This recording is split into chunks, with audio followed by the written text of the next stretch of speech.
Ngayon, titingnan natin ng mas malalim ang Biblia, simula sa Lumang Tipan hanggang sa Bagong Tipan.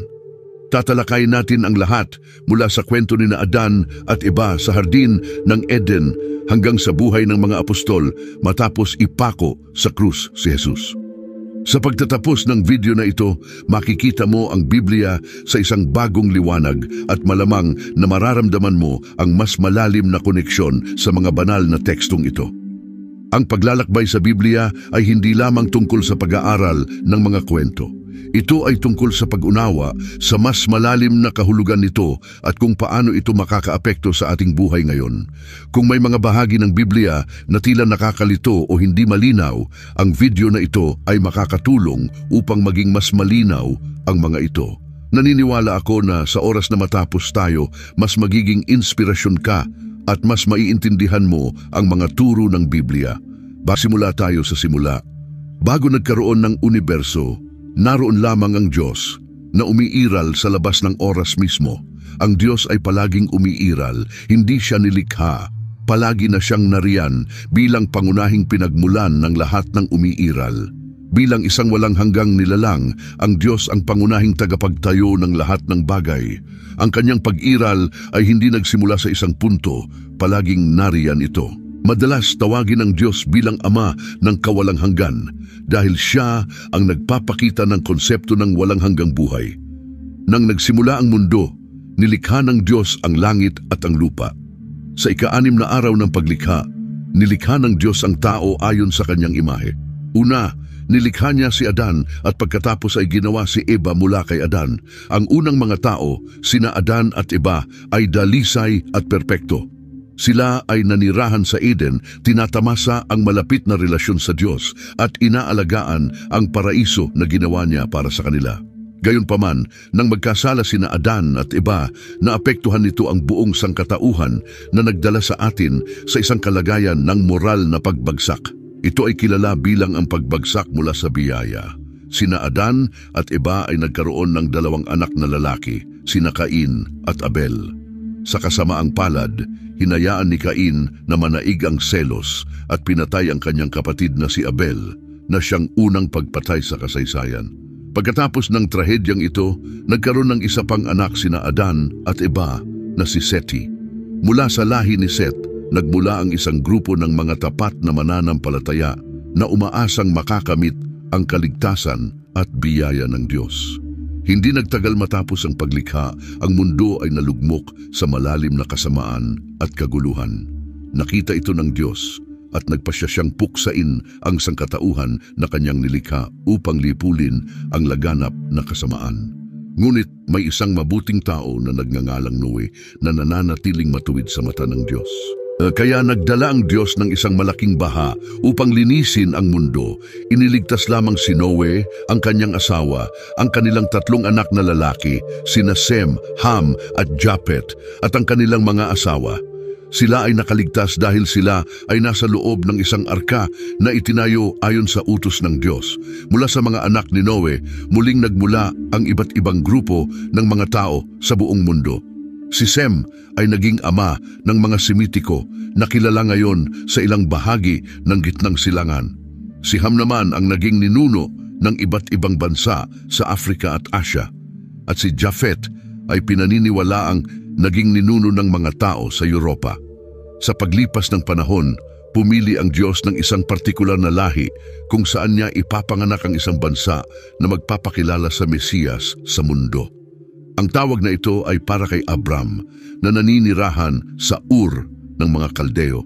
Iniwan ni Abram ang kanyang lupang tinubuan at ang kanyang pamilya, sumunod sa isang paglalakbay na puno ng pananampalataya at nagtatayo ng mga altar upang parangalan ng Diyos saan man siya magpunta. Ang kanyang paglalakbay ay kaugnay ng kanyang pamangkin na si Lot na magiging ninuno ng mga Amonita at Moabita. Nang si Abram ay 70 taong gulang at naninirahan sa Haran, ipinangako ng Diyos sa kanya na magkakaroon siya ng isang anak na magpapasimula ng isang dakilang bansa na magpapala sa lahat ng pamilya sa mundo. Naghintay si Abraham ng 11 taon para matupad ang pangako ng Diyos. Habang naghihintay, Nagsimulang magduda si Sarai, ang asawa ni Abraham, kung matutupad pa ba ang pangako ng Diyos. Iminungkahi niya na magkaroon ng anak si Abraham sa kanyang alipin na si Hagar. Mula sa unyong ito, ipinanganak si Ismael na magiging ninuno ng mga Arabong bansa, na madalas ay nagkakaroon ng alitan sa mga Israelita. Nang si Abraham ay 99 taong gulang na, muling nagpakita ang Diyos sa kanya. Hinihikayat siyang lumabas sa kanyang tolda at bilangin ang mga bituin. Ipinangako na ang kanyang mga inapo ay magiging kasing dami ng mga bituin sa langit. Ipinahayag ng Diyos kay Abraham na ang kanyang mga inapo ay lalaki ng labis, kasing dami ng mga bituin sa langit at ng mga butil ng buhangin sa dalampasigan. Gayunpaman, nalaman din niya na sila ay magtitiis ng 230 taon ng pagkaalipin.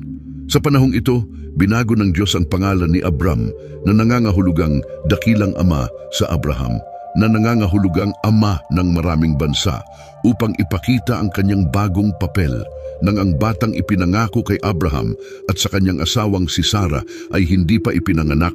Umabot na si Abraham ng 100 taon at si Sarah ay malapit na sa 90. Sa wakas, pinagpala sila ng isang anak na pinangalan ng Isaac. Nagpakasal si Isaac kay Rebecca na sa simula ay hindi magkaanak. Pagkatapos ng 20 taon ng kasal, sa pamamagitan ng banal na interbensyon, napagaling si Rebecca na nagbunga ng kapanganakan ng kambal na sina Esau at Jacob.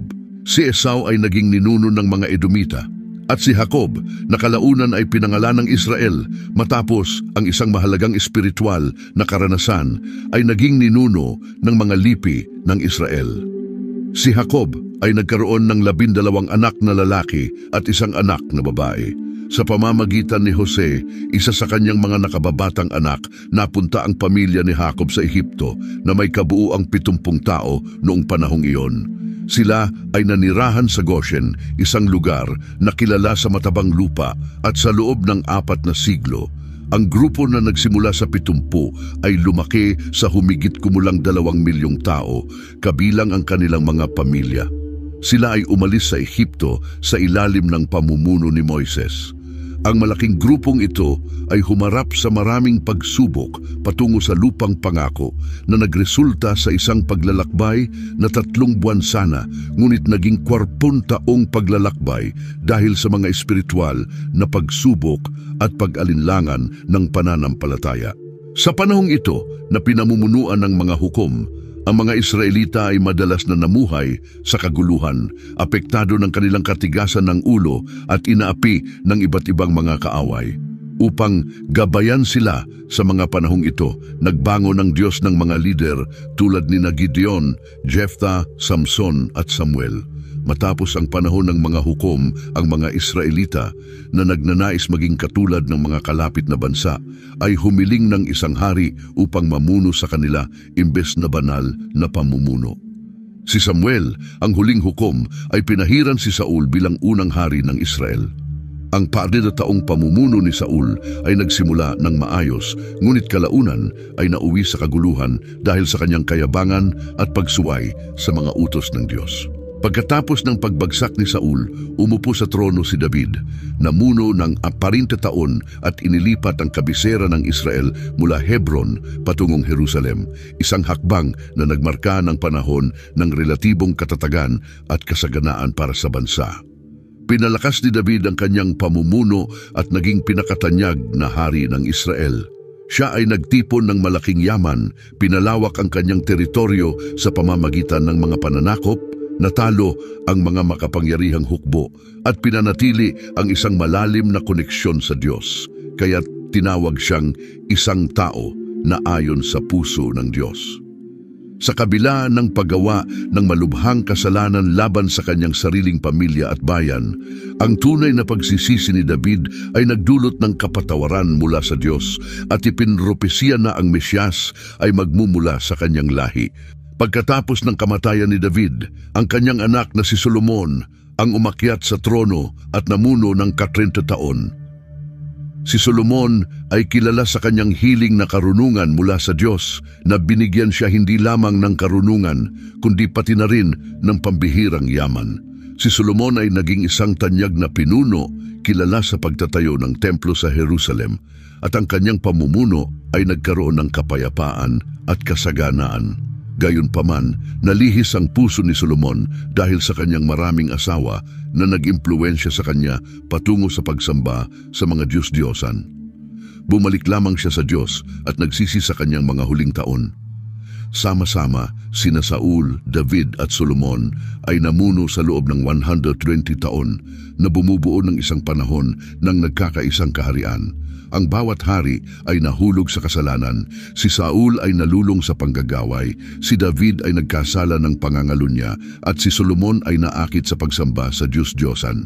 Ang kanilang pamumuno ay nagpakita ng matinding kahihinatnan ng pagnanais ng Israel para sa isang monarkiya, sa kabila ng pag-aalangan ng Diyos sa simula.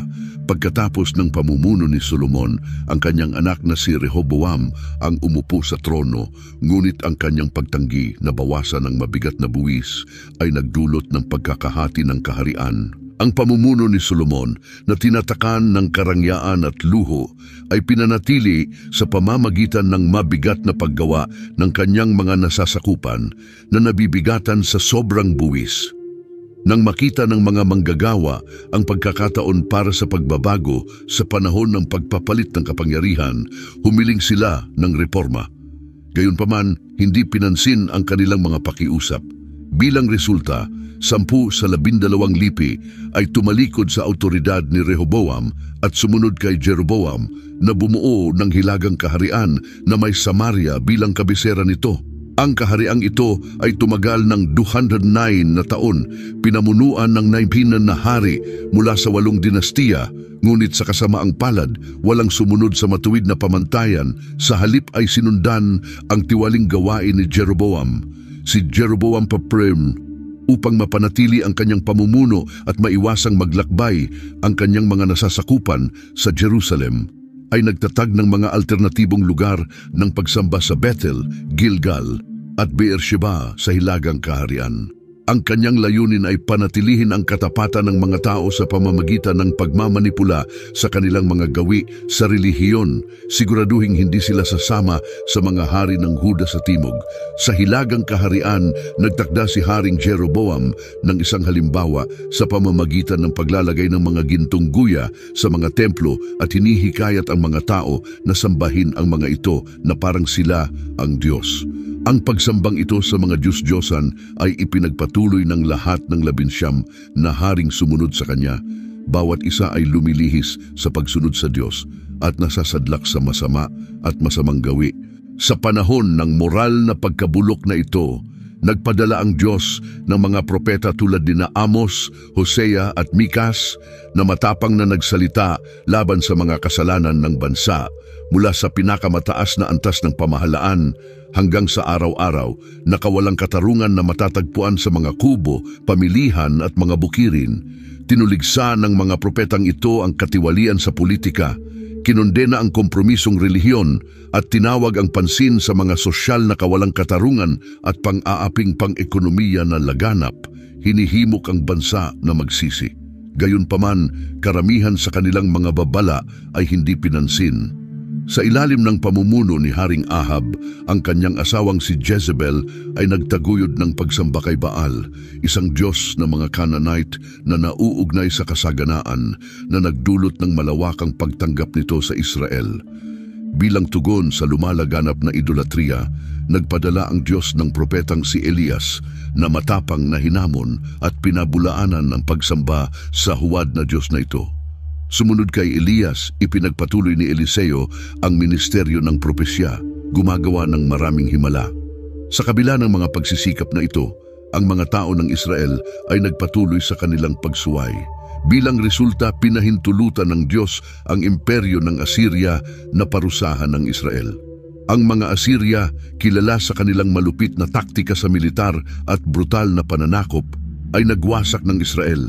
Nag-iwan ng bakas ng pagkawasak at takot, kabilang ang pagtatambak ng mga ulo ng napatay sa mga pintuan ng lungsod bilang pagpapakita ng kanilang kabagsikan. Matapos masakop ang Hilagang Kaharian, muling pinanirahan ni Haring Shalmaneser VI ng Assyria ang rehiyon ng iba't ibang etnikong grupo, sinasadyang paghaluin ang populasyon upang mapahina ang anumang damdaming pambansa sa mga Israelita.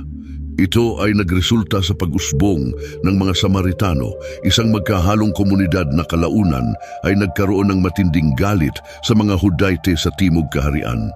Sa kabaligtaran, ang Timog na Kaharian ng Huda na binubuo ng mga lipi ng Benjamin at Huda ay nagkaroon ng ilang matuwid na hari, kabilang sina Asa, Jehoshaphat, Hezekias, Jotam, Uzias, Joas at Josias. Sa ilalim ng kanilang pamumuno, ang Huda ay madalas na umunlad, nagkaroon ng mga panahon ng kasaganaan sa ekonomiya at moral, sosyal at espiritual na pagbangon, isang malinaw na kaibahan sa kaguluhan at pagbagsak ng Hilagang Kaharian. Sa Timog na Kaharian na hinulaan na magdadala ng Mesyas mula sa lahi ni David, isang nag-iisang royal na dinastiya ang humawak sa trono. Upang iparating ang kanyang mga mensahe sa mga naninirahan sa Huda, nagtalaga ang Diyos ng serye ng mga propeta, kabilang sina Isaias, Mikas, Joel, Zephanias at Jeremias. Sa kabila ng mga banal na babala at gabay na ito, ang bansa ay nahulog sa malalim na moral na pagkabulok, patuloy na hindi pinapansin ang tinig ng Diyos. Bilang resulta ng kanilang patuloy na pagsuway, pinahintulutan ng Diyos ang hukbo ng Babilonya na talunin sila bilang anyo ng banal na kaparusahan. Ang mga tao ng Huda ay dinala sa pagkabihag sa Babilonya. Ang Timog na Kaharian na kilala bilang Huda ay nagtagal ng 345 taon bago tuluyang bumagsak dahil sa dalawang malaking pananakop. Sa unang malaking pagsalakay, dinaig ng mga hukbo ni Haring Nebukadnesar ang Jerusalem. Sinira nila ang mahalagang templo, isang simbolo ng kanilang pananampalataya at pagmamalaki, at dinakip ang marami sa mga tao. Iniwan ang lungsod sa malalim na kahihiyan at pagkawasak. Ang panahon ng pagkabihag na ito ay tumagal ng 70 taon, eksaktong pagtupad sa propesiya na ibinigay ng Diyos kay Jeremias. Sa kabila ng mahirap na panahong ito ng pagkakatapon, patuloy na nagbigay ng gabay ang Diyos sa mga bihag sa pamamagitan ng mga propetang sina Jeremias, Ezekiel at Daniel. Ang panahong ito ng pagkabihag ay nagsilbing proseso ng paglilinis para sa mga tao ng Huda na tinanggal ang kanilang mga idolatrosong gawain. Sa panahong ito ng pagbabago, nagsimulang lumitaw ang mga sinagoga bilang bagong sentro ng pagsamba at pag-aaral na tumulong upang mapanatili ang kanilang pananampalataya at kultura. Pagkatapos ng 70 taon na itinakda ng Diyos, pinahintulutan ang mga bihag na bumalik sa kanilang lupang tinubuan. Sa panahong ito, ang Imperyong Babilonya ay bumagsak at pinalitan ng Imperyong Medo-Persiano, si Cyrus the Great, na ang pagdating ay inihula sa pamamagitan ng banal na propesiya 200 taon bago siya ipanganak, ay pinalaya ang mga bihag na Hudyo at pinayagan silang bumalik sa Canaan. Ang mahalagang pag-uwi na ito ay naganap sa 3 pangunahing yugto. Ang unang yugto ay pinamunuan ni Zerubabel na nakatuon sa muling pagtatayo ng templo, isang sentral na simbolo ng kanilang pananampalataya at komunidad. Ang ikalawang yugto ay pinamunuan ni Ezra na ang pangunahing misyon ay buhayin ang mga banal na batas sa mga tao. Masigasig siyang nagtrabaho upang muling itatag ang mga gawaing panrelihiyon at mga pamantayang legal na nawala sa mga tao ng pagkakatapon. Ang ikatlo at huling yugto ay pinamunuan ni Nehemias. Ang kanyang pamumuno ay nakatuon sa muling pagtatayo ng mga depensa ng lungsod, partikular ang mga pader ng Jerusalem, at pagsasaayos ng mga pampulitika at espiritual na institusyon ng lipunan. Layunin ni Nehemias na ibalik ang kaayusan at katatagan, tinitiyak na muling umunlad ang lungsod. Sa kabila ng kasiyahan at ginhawa ng pagbabalik sa kanilang lupain, ang mga naninirahang Hudyo ay hinarap ang maraming mabibigat na pagsubok sa pagsisimula ng muling pagtatayo ng templo. Ang mga hamong ito ay sinubok ang kanilang tiyaga at pananampalataya. Nakaranas sila ng pagtutol mula sa mga nakapaligid na tao, panloob na mga alitan, at ang napakalaking gawain ng muling pagtatayo ng isang lungsod mula sa mga guho. Gayunpaman, nagtiyaga sila na pinapatnubayan ng kanilang dedikasyon na muling buhayin ang kanilang mga ninunong lupain at ang kanilang mga gawaing panrelihiyon. Ang kanilang paglalakbay ay patunay ng kanilang katatagan at matatag na pananampalataya sa harap ng mga pagsubok. Sa simula, sinubukan ng mga Samaritano na makialam sa mga pagsusumikap sa muling pagtatayo ng templo sa pamamagitan ng pagpapanggap na makikipagtulungan. Umaasang sirain ang proyekto mula sa loob. Nang tanggihan ang kanilang alok ng tulong, binago nila ang kanilang taktika at nagsimulang takutin ang mga manggagawang Hudyo. Kalaunan, pinalala nila ang kanilang pagtutol sa pamamagitan ng pagsulat kay Haring Artaxerxes. Maling inakusahan ang mga Hudyo ng pagsasabwatan laban sa imperyo ng Medo-Persya. Ang mapanlinlang na interbensyong ito ay nagdulot ng pagsuspinde ng pagtatayo ng templo sa loob ng halos 2 dekada. Sa mahabang panahong ito, humina ang sigasig ng mga tao para sa pagpapanumbalik ng templo at kanilang iniukol ang kanilang mga pagsisikap sa pagpapabuti ng kanilang mga sariling tahanan na pinapabayaan ang sirasirang kalagayan ng bahay ng Diyos. Sa panahong ito ng espiritual at panlipunang pagkakakupas, tinawag ng Diyos ang mga propetang sina Hagay at Zacarias upang hikayatin ang komunidad na magsisi at magbagong buhay. Ang mga mensahe ni Hagay at Zacarias ay tumalab ng malalim sa mga tao. Pinupukaw ang isang bagong panata na tapusin ang muling pagtatayo ng templo. Ang pagbabagong ito ay nagpasiklab ng isang makabuluhang espiritual na pagising. Ang mga dinamika ng pamilya ay nabago, ang pagkasaserdote ay muling pinasigla at ang malakas na dedikasyon sa Diyos ay muling naalab.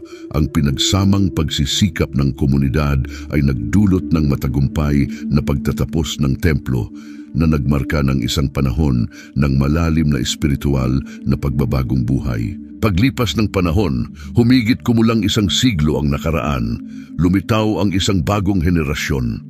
Ang henerasyong ito ay nagpatuloy sa mga gawi ng pagsamba sa templo at paghahandog ng mga sakripisyo, ngunit ang kanilang paggalang sa Diyos ay humina. Nag-alay sila ng mga hayop na may kapintasan, bulag, may sakit at pilay, na hindi nagbibigay galang sa mga banal na ritual. Ang mga pari ay lumihis din sa kanilang tungkulin, na bigong ituro ng wasto ang mga batas at utos ng Diyos. Ang pagkabulok ng espiritual na integridad na ito ay nagkaroon ng matinding epekto sa mga estruktura ng pamilya na nagdulot ng pagtaas sa bilang ng mga diborsyo. Isang pangkalahatang pakiramdam ng moral na pagkakakupas ang nanaig kung saan pinabayaan ng komunidad ang kanilang mga obligasyon sa pagbibigay ng ikapu at sa kabila ng kanilang pisikal na presensya sa templo, ang kanilang espiritual na koneksyon sa Diyos ay lubos na humina. Sa kabuuan, ang mga unang pagtatangka ng mga Samaritano na sirain ang muling pagtatayo ng templo sa pamamagitan ng peking pakikipagtulungan at banta ay nagdulot ng mahabang paghinto sa proyekto. Ang mga propetang sina Hagay at Zacarias ay nagkaroon ng mahalagang papel sa muling pagpapasiklab ng espiritual na sigla ng komunidad na nagdulot ng panahon ng makabuluhang pagbabagong buhay at dedikasyon. Gayunpaman, ang pagbaba ng paggalang at integridad ng espiritual ng mga sumunod na henerasyon ay nagbigay diin sa patuloy na mga hamon sa pagpapanatili ng malalim at pangmatagalang panata sa mga utos at turo ng Diyos. Sa panahong ito, tinawag ng Diyos si Malakias upang akayin ang mga tao pabalik sa katuwiran. Ang misyon ni Malakias bilang propeta ay nagmarka ng pagtatapos ng naratibo ng lumang tipan na naganap mga 800 taon bago ang kapanganakan ni Kristo. Ito ay nagtapos sa kilalang panahon ng mga propeta at nagpasimula ng 400 taong yugto na tinatawag na intertestamental period o panahon ng katahimikan ng mga propeta. Sa mga sumunod na siglo, iba't ibang relihiyosong mga teksto na hindi kasama sa kanonikal na Biblia ay naisulat na kilala bilang apokrifa. Bukod dito, ang mga kasulatan ng lumang tipan ay isinalin mula sa Hebreo patungo sa Griego, na nagresulta sa paglikha ng Septuagint, isang tanyag na bersyon ng mga kasulatan. Ang pagsasaling ito ay mahalaga dahil ginawa nitong naa-access ang mga Hebreyong kasulatan sa mas malawak na mundong nagsasalita ng Griego. Sa panahong ito, ang Imperyong Medo-Persiano ay nalupig ng mga Griego sa pamumuno ni Alexander the Great. Ang malawak na pananakop ni Alexander ay nagpakalat ng kulturang Hellenistiko at wikang Griego sa malayo at malawak. Sa kabila ng pagpanaw sa murang edad na 33 na sinasabing kanyang ipinagluksa dahil wala ng mga mundo pang masasakop, ang impluensya ni Alexander ay nagpatuloy. Ang kanyang kamatayan ay nagdulot ng pagkakahati ng kanyang imperyo sa kanyang 4 na general, na malaki ang naging epekto sa hinaharap ng mga tanawing pampulitika. Partikular na ang mga Ptolemies ng Ehipto at ang mga Seleucids ng Syria ay naging mga makapangyarihang puwersa na ang patuloy na mga tunggalian ay malaki ang naging impluensya sa rehiyon. Ang Israel ay natagpuan ang sarili na nasa pagitan ng mga makapangyarihang imperyong ito, minsang kontrolado ng isa at pagkatapos ay ng iba.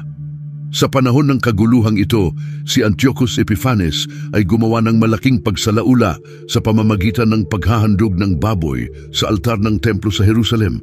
Ang gawaing ito ay labis na kasuklam-suklam sa mga Hudyo at nagdulot ng malaking kaguluhan. Ang pagsalaulang ito ay nagpasiklab ng Maccabean Revolt, isang matindi at madugong labanan na pinamunuan ni Judas Maccabeus. Ang pag-aalsang ito ay nagresulta sa tagumpay ng mga Hudyo at ang muling pagtatalaga ng templo na ginugunita ng pagdiriwang ng Hanukkah. Kaya't ang intertestamental period ay pinangunahan ng makabuluhang mga pagbabago sa kultura at politika na nagtakda ng yugto para sa mundong pagsisilangan ni Kristo. Ang malawakang pagpapalaganap ng kulturang Griego at wika, ang pagsasalin ng mga Hudyo na kasulatan sa Griego, at ang magulong kalagayang pampulitika ay pawang nagambag sa paghubog ng konteksto ng panahon ng Bagong Tipan. Noong 63 BC, sinakop ni Pompey ang Jerusalem, inilalagay ang Israel sa ilalim ng pamumuno ng Roma. Hindi nagtagal, si Herod the Great ay tumaas sa kapangyarihan. Bilang isang bihasang administrador, nag-ambag si Herod ng malaki sa rehiyon. Pinaganda at pinagyaman niya ang templo sa Jerusalem. Itinayo ang lungsod puerto ng Caesarea upang mapalakas ang pandaigdigang kalakalan at pinadali ang mga paglalakbay ng mga misyonero sa buong mundo. Bilang karagdagan sa mga tagumpay na ito, itinayo ni Herod ang kuta ng Masada at maraming palasyo at kuta. Sa kabila ng kanyang mga nagawa, si Herod ay pinahirapan ng kawalan ng kapanatagan at marahas na kalikasan. Palagi siyang natatakot na mawala ang kanyang kapangyarihan na naghahanting sa kanya sa buong panahon ng kanyang pamumuno. Ang personal na buhay ni Herod ay magulo. Nag-asawa siya ng 10 beses at nagkaroon ng ilang mga anak. Isa sa kanyang mga naging asawa ay si Mariamne, isang marangal na babae. Pagkatapos ng kanilang kasal, pinapatay ni Herod ang lahat ng marangal na kamag-anak ni Mariamne upang alisin ang anumang banta sa kanyang trono. Sa kahilingan ng kanyang biyenan, hinirang niya ang kanyang 17 taong gulang na pamangkin, si Archelaus, bilang mataas na pari ng Jerusalem. Gayunpaman, nang magsimulang makakuha ng suporta mula sa bayan si Archelaus, nakita siya ni Herod bilang isang banta at pinapatay din siya. Ang aksyon na ito ay nagdulot sa kanyang biyenan na tumakas patungong Ehipto, ngunit nagpadala si Herod ng mga mamamatay tao upang patayin din siya. Ang kanyang mapaniil na pamumuno ay sa huli nagbigay pansin kay Cesar Augustus na tumawag sa kanya patungong Roma. Bago umalis, sa takot na magkaroon ng pagsasabuatan sa kanyang kawalan, ipinapatay ni Herod si Mariamne. Kalaunan, ipinadala niya ang 2 sa kanyang mga anak na lalaki sa Roma para mag-aral, umaasang babalik silang mas handa na magtagumpay sa kanya. Gayunpaman, pinaghinalaan niya ang kanilang mga ambisyon, kaya't ipinag-utos ni Herod ang kanilang pagpatay. Sa kanyang huling oras, pinilit ni Herod ang kanyang kapatid na si Salome na mangako na papatayin ng isang maharlika mula sa bawat pamilya sa Jerusalem kung sila ay magluluksa sa kanyang kamatayan. Ang huling kilos na ito ay upang matiyak na ang kanyang takot sa pag-aalsa ay mamamatay kasama niya. Ang pamumuno ni Herod the Great ay tinandaan ng mga kahanga-hangang arkitektural at administratibong mga nagawa. Ngunit ang kanyang pamana ay natabunan ng kanyang paranoia at malulupit na aksyon upang masiguro ang kanyang kapangyarihan. Ang kanyang komplikadong personalidad at malupit na mga hakbang ay nag-iwan ng hindi malilimutang bakas sa kasaysayan ng Israel na humuhubog sa likuran ng mga pangyayari na nagdala sa panahon ng Bagong Tipan. Ito ang parehong Herod the Great na labis na nabahala ng sinabi ng mga pantas sa kanya tungkol sa kapanganakan ng isang bata na itinadhana upang maging hari ng Israel. Pagkatapos ng kamatayan ni Herod noong 40 BC, ang kanyang kaharian ay nahati sa 4 sa kanyang mga anak. Si Archelaus ay nagmana ng Judea, Samaria at Idumea, ngunit ang kanyang pamumuno ay naging kalamidad. Ang populasyon ng mga Hudyo na naghihirap sa ilalim ng kanyang pamamahala ay nagpetisyon sa mga Romano na alisin siya. Bilang tugon sa kaguluhan sa Judea, hinirang ng Roma ang isang Romanong prokurator o gobernador upang direktang pamahalaan ang rehiyon. Si Pontius Pilato ang gobernador sa panahong ito, kilala sa kanyang malupit at madalas na brutal na pamamahala. Laban sa ganitong kalagayan ng pang-aapi ng mga Herodian at dominasyon ng Roma, lalo pang lumakas ang pag-asa ng mga Hudyo para sa isang Mesyas, isang divinely anointed na tagapagligtas. May malalim na pananabik para sa kaligtasan at kalayaan mula sa kanilang pagkaalipin. Sa ganitong masidhing kapaligiran, isinilang si Jesus sa Bethlehem ng Judea, dumating sa tinatawag ng mga kasulatan na kapunuan ng panahon na perpektong naaayon sa mga inihulang pangyayari. Ang walang hanggang salita ay nagkatawang tao, namuhay kasama ng sangkatauhan at isinabuhay ang biyaya at katotohanan. Nakibahagi siya sa karanasan ng tao, namuhay ng mapagpakumbaba, naglakad sa kanilang mga landas, kumain ng kanilang pagkain at nakibahagi sa kanilang pagdurusa. Siya ay lumuha ng kanilang mga luha at sa huli ay dinala ang kanilang mga kasalanan sa krus. Ang kanyang muling pagkabuhay ay nagbigay ng pangako ng pagtubos at buhay na walang hanggan. Ang buhay at mga turo ni Jesus ay tumalab ng malalim sa mga inaapi sa Judea. Ang kanyang mensahe ng pag-ibig, habag at pagpapatawad ay nagbigay ng pag-asa at isang pananaw ng isang uri ng kaharian na iba sa mga pangkaraniwang kaharian, hindi nakabatay sa makalupang kapangyarihan kundi sa banal na pag-ibig at katarungan. Ang kanyang pagpapako sa krus at muling pagkabuhay ay naging pundasyon ng pananampalatayang Kristiyano, sumisimbolo sa pangwakas na tagumpay laban sa kasalanan at kamatayan at nagbabalita ng simula ng isang bagong tipan sa pagitan ng Diyos at sangkatauhan. Ang pagkakasabay ng mga impluensya ng Helenistiko at Romano kasabay ng tradisyong Hudyo ang naghanda ng yugto para sa pagdating ng Mesiyas. Sa panahong ito, nasa ilalim ng kontrol ng Roma ang Palestina at ang pamumuno ni Herod the Great ay kilala sa kanyang mga malulupit na pag-uusig. Upang makaiwas sa kanyang galit, tumakas sina Jose at Maria kasama ang sanggol na si Jesus patungong Ehipto kung saan sila nanatili hanggang sa kamatayan ni Herod. Pagbalik nila, nanirahan ng pamilya sa Nazareth ang kanilang dating tahanan. Dito, pinalaki si Jesus, ang anak ng isang karpintero. Sa edad na 30, sinimulan niya ang kanyang pampublikong ministeryo. Si Jesus ay binautismuhan ni Juan Bautista sa Ilog Jordan, isang simbolikong kilos ng pakikiisa sa mga makasalanan na kanyang tutubusin. Habang nananalangin si Jesus sa kanyang bautismo, nabuksan ang kalangitan at pinagtibay siya ng Diyos na sinasabi, "Ito ang aking minamahal na anak na lubos kong kinalulugdan." Kasabay nito, ang banal na espiritu ay bumaba sa kanya na parang isang kalapati na nagbigay kapangyarihan sa kanya para sa misyon na darating. Pagkatapos ng kanyang bautismo, dinala si Jesus ng espiritu sa ilang. Doon, nag-ayuno siya ng 40 araw at gabi kung saan hinarap niya ang 3 tukso ng dyablo. Sa bawat pagkakataon, nilabanan ni Jesus, gamit ang kasulatan bilang kanyang depensa, ipinapakita ang kanyang espiritual na autoridad at determinasyon. Ang dyablo na minsang nagtagumpay sa Eden ay nabigo ngayon laban sa ikalawang Adan sa ilang. Tagumpay at puno pa rin ng banal na espiritu, bumalik si Jesus sa Galilea patungo sa Nazaret kung saan siya lumaki. Sa sinagoga, binuksan niya ang balumbon ng Isayas at binasa ng malakas. Ipinahayag ang kanyang banal na pagpapahid upang mangaral, magpagaling at magpalaya. Isang malinaw na pahayag ng kanyang mesyanikong pagkakakilanlan at layunin. Ang impluensyang Hellenistiko na minarkahan ng kulturang Griego at wika ay kumalat sa buong rehiyon na nagpapadali ng komunikasyon at pagpapalaganap ng mga bagong ideya.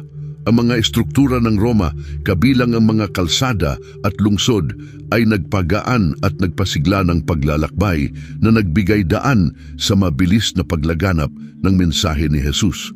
Samantala, ang tradisyong Hudyo at ang pag-asa sa isang Mesyas ay nagbigay ng espiritual at kultural na konteksto para sa mga turo at gawa ni Jesus. Habang sinisimulan ni Jesus ang kanyang pampublikong ministeryo, nagpakita siya ng mga milagro, nangaral tungkol sa kaharian ng Diyos at nagtipon ng mga disipulo.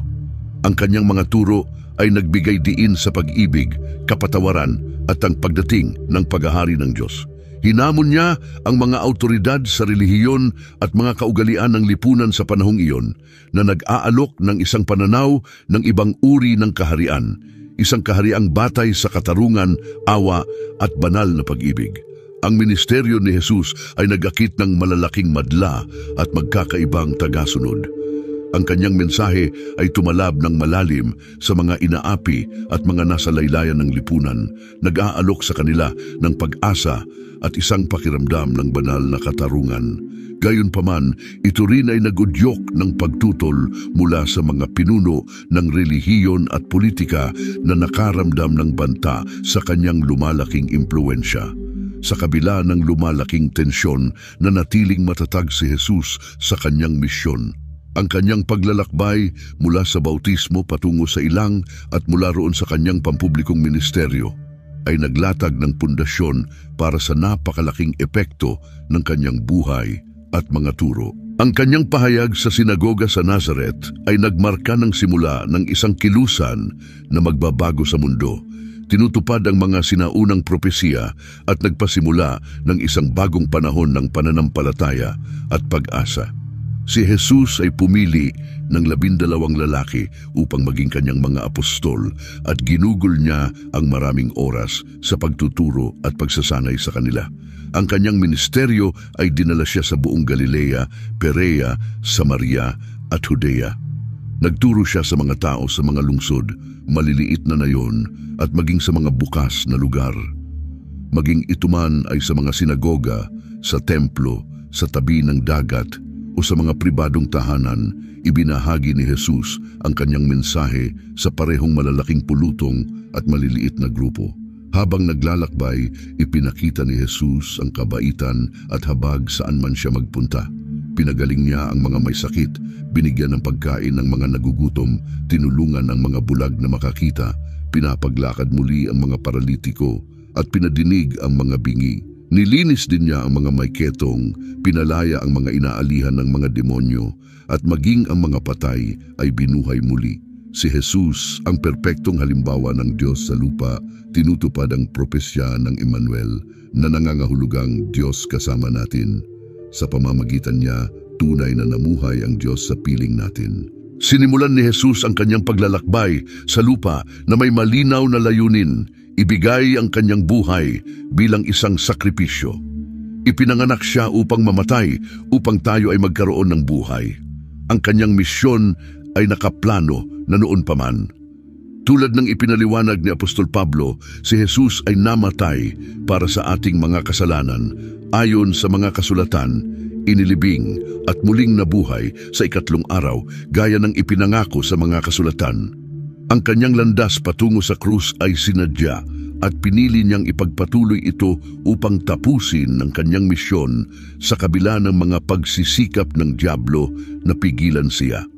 Sa krus, Tinalo ni Jesus ang mga kapangyarihan ng kadiliman, nilupig ang lahat ng puwersa ng kasamaan at hayagang ipinakita ang kanyang tagumpay.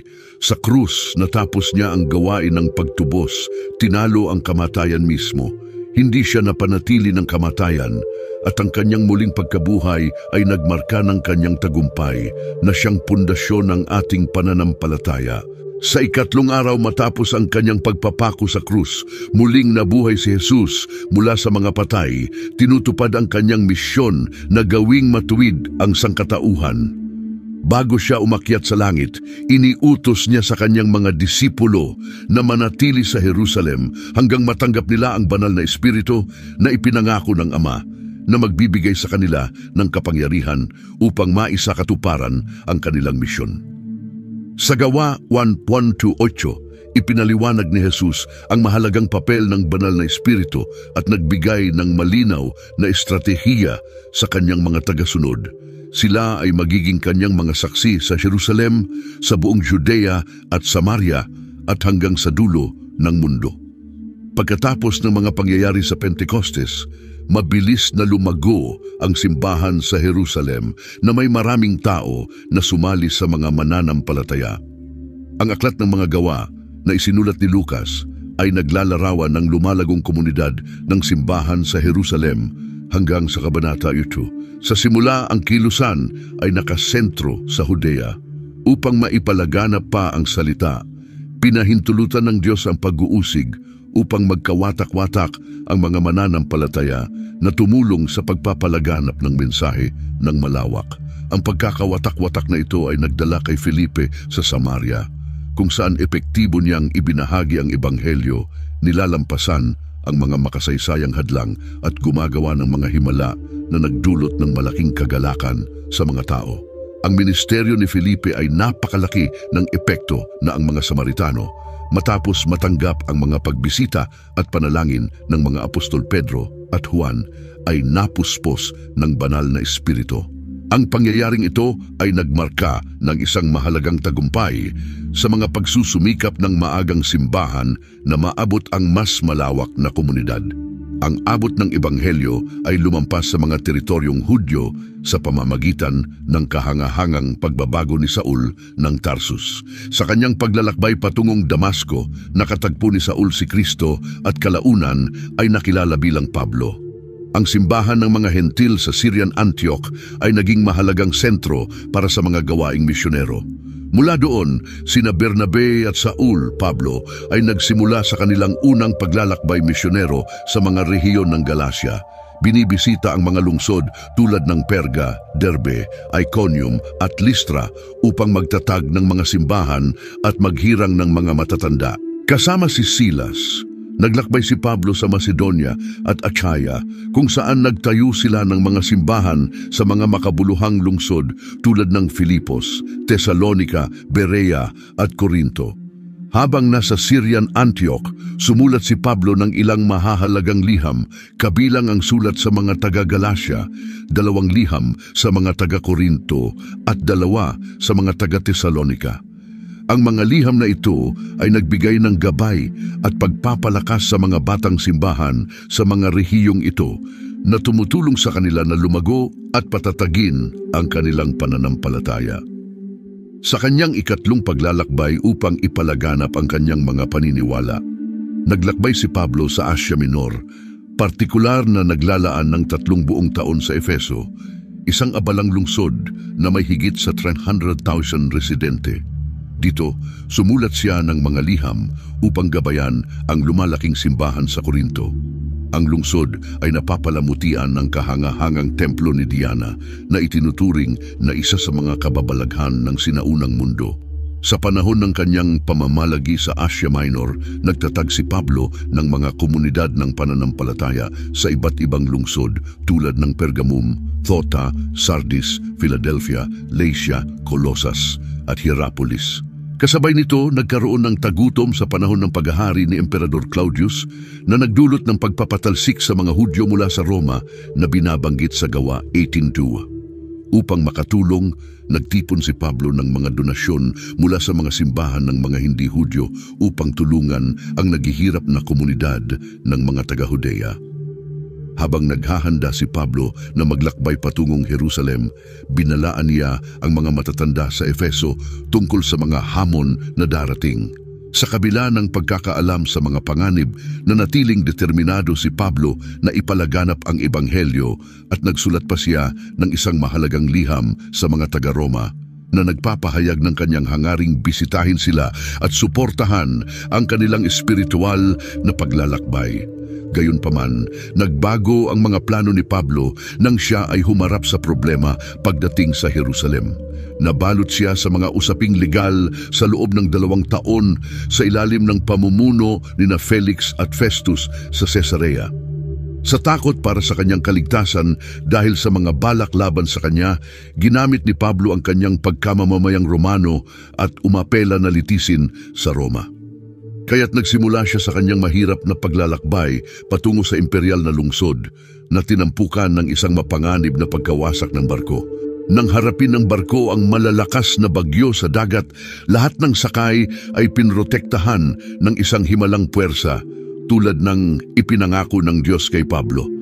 Matapos silang ligtas na makarating sa isla ng Malta, kinagat si Pablo ng isang makamandag na ahas.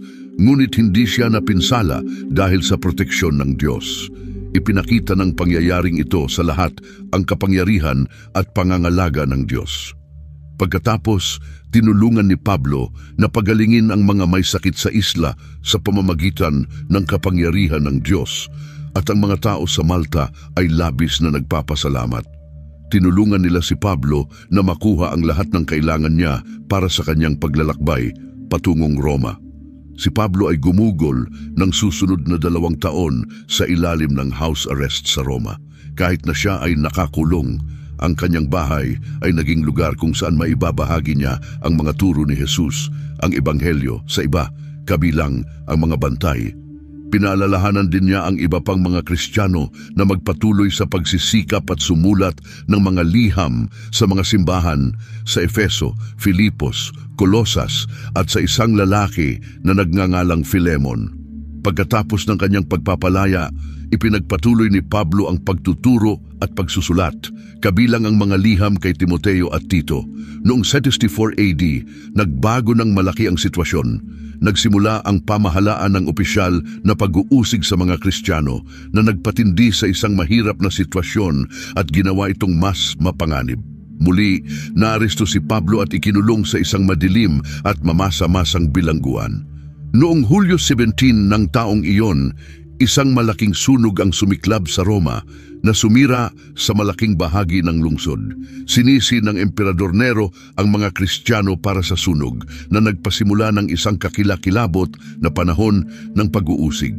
Maraming Kristiyano ang pinatay, ang ilan ay ipinako sa krus at ang iba ay sinunog upang magsilbing ilaw sa mga kalye sa gabi. Sa panahong ito ng kadiliman, isinulat ni Pablo ang kanyang huling liham, ang 2 liham kay Timoteo. Dito, inihanda niya ang kanyang sarili para sa kamatayan, ngunit nanatiling puno ng pag-asa, nagtitiwala sa pangako ng Diyos ng buhay na walang hanggan at katarungan. Noong mga 67 AD, pinatay ang kagalang-galang na Apostol Pablo, ngunit ang kanyang kamatayan ay nagmarka ng simula ng isang pangmatagalang epekto sa pamamagitan ng Bagong Tipan. Ang koleksyon ng mga sulating ito na nabuo sa loob ng 50 taon ay naglalaman ng pangunahing mga turo ni Jesus at ang pag-unlad ng maagang simbahan ng Kristiyano. Kasama rito ang 4 na detalyadong aklat na tinatawag na mga ebanghelyo. Bawat isa ay nagbibigay ng natatanging perspektibo sa buhay at gawa ni Jesus. Ang ebanghelyo ni Mateo ay isinulat pangunahin para sa mga mambabasang Hudyo. Iniuugnay nito ang buhay at mga turo ni Jesus sa mga propesiya sa Lumang Tipan. Ipinapakita siya bilang ang Mesyas na ipinangako sa mga Hudyo. Marami itong sanggunian sa Lumang Tipan na itinatampok ang papel ni Jesus bilang hari ng mga Hudyo. Ang ebanghelyo ni Marcos, sa kabilang banda, ay nakatuon sa mga mambabasang Romano. Tinututukan nito si Jesus bilang makapangyarihang lingkod ng Diyos na may diin sa kanyang mga himala. Ipinapakita ang kanyang banal na kapangyarihan sa aksyon. Si Lucas, na isang hentil na doktor at historian, ay sumulat ng kanyang ebanghelyo upang magbigay ng detalyadong ulat ng perpektong halimbawa ng sangkatauhan ni Jesus. Pinagtutuunan niya ang habag ni Jesus, ang kanyang pagdidiin sa panalangin at ang pagbibigay kapangyarihan sa mga individual sa pamamagitan ng banal na espiritu. Ang ebanghelyo ni Juan ay isinulat upang kontrahin ang mga maagang erehiya tulad ng Gnostisismo. Itinututok nito ang kalikasan ni Jesus bilang parehong banal at tao, gamit ang mga piling himala at pahayag kung saan sinasabi ni Jesus na "Ako ay" upang patunayan ang kanyang banal na pagkakakilanlan at misyon. Ang aklat ng mga gawa ay nagpapatuloy ng kwento na nagdedetalye kung paano lumago ang maagang simbahan mula sa mga simula nito sa Jerusalem hanggang sa kumalat sa buong Imperyong Romano. Ipinapakita ng aklat na ito ang paglawak ng simbahan sa mga lungsod tulad ng Antioch at Efeso, na umaabot sa mga rehiyon tulad ng Galacia at Macedonia. Ang naratibo ng mga gawa na hindi nagtatapos sa tradisyonal na paraan ay sumasalamin sa patuloy na kwento ng simbahan na pinangunahan ng pananampalataya, pagtitiis at gabay ng Diyos. Bilang mga tagapagpatuloy ng tradisyong Pentecostal, mayroon tayong pribilehiyong pangalagaan ang isang kayamanan ng banal na kasulatan. Ang mga tekstong ito ay nagtatampok ng masiglang espiritu at paglago ng maagang simbahan. Sa mga banal na sulating ito, namumukod tangi ang mga liham ng Apostol Pablo. Sumulat siya sa mga komunidad sa Roma, Galacia, Efeso, Filipos, Colosas at Thessalonica na nagbibigay ng malalim na teolohikal na pananaw at gabay. Nakikinabang din tayo sa mga personal na liham ni Pablo sa mga individual tulad ni Timoteo, Tito at Filemon. Ang mga liham na ito ay nagbibigay ng mas malalim na pagtingin sa mga iniisip ni Pablo at ang kanyang dedikasyon sa pagpapalaganap ng mensahe ni Jesus. Bukod pa rito, naroon ang liham sa mga Hebreo. Bagaman hindi natin alam kung sino eksakto ang sumulat nito, malinaw at makapangyarihan ang panawagan nitong manatiling tapat sa kabila ng pag-uusig. Ang mga turo ni Santiago, Pedro, Juan at Judas ay mahalagang bahagi rin ng ating kasulatan. Ang mga liham na ito ay pundasyon ng mga paniniwalang Kristiyano at moral na mga aral. Sa wakas, ang aklat ng pahayag na isinulat ni Juan sa kanyang pag-iisa sa isla ng Patmos noong bandang 96 AD ay nagpapakita ng isang propetikong pangitain ng pangwakas na tagumpay ni Kristo at ang hinaharap ng simbahan. Hayaan nating ang mahalagang koleksyong ito ay magbigay inspirasyon at gabay sa atin. Naway ang nagbabagong kapangyarihan ng Ebanghelyo ay magbigay liwanag sa inyong landas na nagdadala sa inyo ng mas malapit sa nagliligtas na pag-ibig ni Jesus. Kung hindi mo pa nararanasan ang kanyang biyaya, hindi pa huli ang lahat upang lumapit sa kanya. Sa mga tahimik na sandali ng panalangin, nakikinig ang Diyos at inaaliw ang mga lumalapit sa kanya ng may taus-pusong pagsisikap.